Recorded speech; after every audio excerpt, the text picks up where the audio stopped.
Good morning, dear children. In previous class, we learned about types of environment. There are two types of environment: natural environment and human environment. Now, today we are going to learn about sphere of the earth. Everything in earth system can be placed into one of four major subsystems: land, water, living things or air. These four subsystems are called spheres. Especially they are the lithosphere as a land, hydrosphere as a water, biosphere as living things and atmosphere as air. पृथ्वी के धरातल पर मुख्य रूप से चार मंडल पाए जाते हैं: वायुमंडल, जिसको कहा जाता है एटमॉस्फेयर, जलमंडल हाइड्रोस्फीयर, थलमंडल लाइथोस्फीयर और बायोस्फीयर, जिसे जीवमंडल कहा जाता है। पृथ्वी के धरातल पर चार मंडल पाए जाते हैं। ये चारों मंडल एक दूसरे से संपर्क में आते हैं।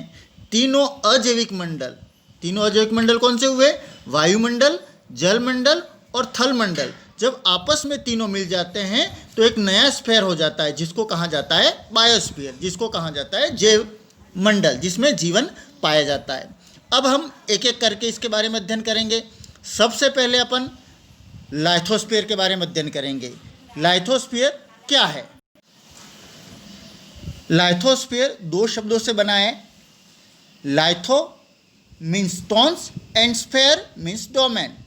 स्फीयर का मतलब होता है मंडल और लिथो का मतलब होता है रॉक्स, चट्टान। मतलब वह मंडल जो चट्टानों से निर्मित है, वह लाइथोस्फीयर में आएगा। The solid crust of rocks forming the surface of the earth is called lithosphere. भूपटल जो शैल्य से बना हुआ है, पत्थर से बना हुआ है, वो थलमंडल कहलाता है। Lithosphere can be described as rock sphere, जिसको रॉक स्फीयर भी कहा जाता। It is a irregular in shape and not smooth like a table. यह इसका आकार असीमित है, इनरेगुलर है एंड वो टेबल की तरह समतल नहीं है। उसके अंदर कई प्रकार के लैंडफॉर्म्स पाए जाते हैं, such as mountain, plains, plateau, valley, etc are the part of ocean floor which also uneven and not smooth surfaced, जिस पर पर्वत, पहाड़, प्लेट्यू, पठार, वैली, घाटी, सभी प्रकार ये जो पाए जाते हैं वो लाइथोस्फीयर के पार्ट होते हैं। नेक्स्ट स्फीयर है hydrosphere. Hydrosphere refer to all the water bodies on the earth surface. पृथ्वी पर की सतह पर पाए जाने वाले सभी जल के स्रोत हाइड्रोस्फीयर के अंतर्गत गिने जाते हैं।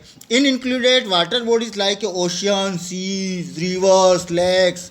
जो जितना भी इसके अंतर्गत जो पानी है वो हाइड्रोस्फीयर के अंदर इंक्लूडेड है।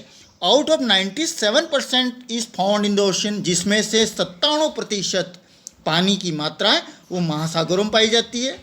और इट इज़ सैलाइन, और ये क्षारीय लवणता पाई जाती है। ये पानी पीने योग्य नहीं होता है, क्योंकि उसका पानी सैलाइन होता है, खारा होता है, और उसके अंदर क्षारीय लवणता पाई जाती है। मुख्य रूप से 3% जो पानी शुद्ध पानी होता है वह रिवर के माध्यम से, लेक के माध्यम से, आइस कैप और ग्लेशियर, हिम नदियों के माध्यम से हमें जो प्राप्त होता है वो शुद्ध पीने योग्य पानी होता है, जो हाइड्रोस्फीयर के अंतर्गत आते हैं।